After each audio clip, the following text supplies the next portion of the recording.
एक बार की बात है, किसी जंगल में एक कौवा रहता था। वो बहुत ही खुश था क्योंकि उसकी ज्यादा इच्छाएं नहीं थी। वह अपनी जिंदगी से संतुष्ट था, लेकिन एक बार उसने जंगल में किसी हंस को देख लिया और उसे देखते ही सोचने लगा कि ये प्राणी कितना सुंदर है। ऐसा प्राणी तो मैंने पहले कभी नहीं देखा। इतना साफ और सफेद, यह तो इस जंगल में औरों से बहुत सफेद और सुंदर है, इसलिए यह तो बहुत खुश रहता होगा। कौवा हंस के पास गया और पूछा, भाई तुम इतने सुंदर हो, इसलिए तुम बहुत खुश होगे। इस पर हंस ने जवाब दिया, हाँ मैं पहले बहुत खुश रहता था, जब तक मैंने तोते को नहीं देखा था। उसे देखने के बाद से लगता है कि तोता धरती का सबसे सुंदर प्राणी है। हम दोनों के शरीर का तो एक ही रंग है, लेकिन तोते के शरीर पर दो दो रंग है। उसके गले में लाल रंग का घेरा और वो सूर्ख हरे रंग का था। सच में वो बेहद खूबसूरत था। अब कौवे ने सोचा कि हंस तो तोते को सबसे सुंदर बता रहा है, तो फिर उसे देखना होगा।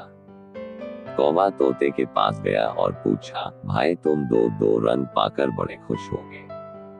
इस पर तोते ने कहा, हाँ मैं तब तक खुश था जब तक मैंने मोर को नहीं देखा था। मेरे पास तो दो ही रंग हैं, लेकिन मोर के शरीर पर तो कई तरह के रंग हैं। अब कौवे ने सोचा, सबसे ज्यादा खुश कौन है, यह तो मैं पता करके ही रहूंगा। इसलिए अब मोर से मिलना ही पड़ेगा।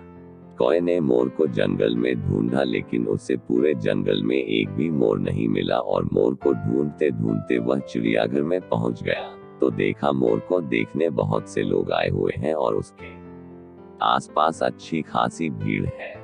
सब लोगों के जाने के बाद कौवे ने मोर से पूछा, भाई तुम दुनिया के सबसे सुंदर जीव हो और रंग बिरंगे हो, तुम्हारे साथ लोग फोटो खिंचवा रहे थे, तुम्हें तो बहुत अच्छा लगता होगा और तुम तो दुनिया के सबसे खुश जीव होगे।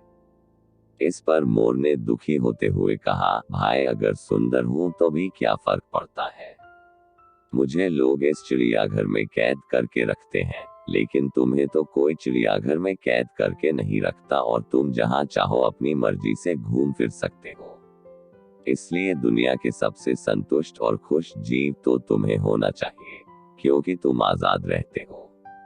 कौवा हैरान रह गया, क्योंकि उसके जीवन की अहमियत कोई दूसरा बता गया। दोस्तों, ऐसा ही हम लोग भी करते हैं। हम अपनी खुशियों और गुणों की तुलना दूसरों से करते हैं, ऐसे लोगों से जिनका रहन सहन का माहौल हमसे बिल्कुल अलग होता है। हमारी जिंदगी में बहुत सारी ऐसी चीजें होती हैं जो केवल हमारे पास है, लेकिन हम उसकी अहमियत समझकर खुश नहीं होते। लेकिन दूसरों की छोटी खुशी भी हमें बड़ी लगती है, जबकि हम अपनी बड़ी खुशियों को इग्नोर कर देते हैं।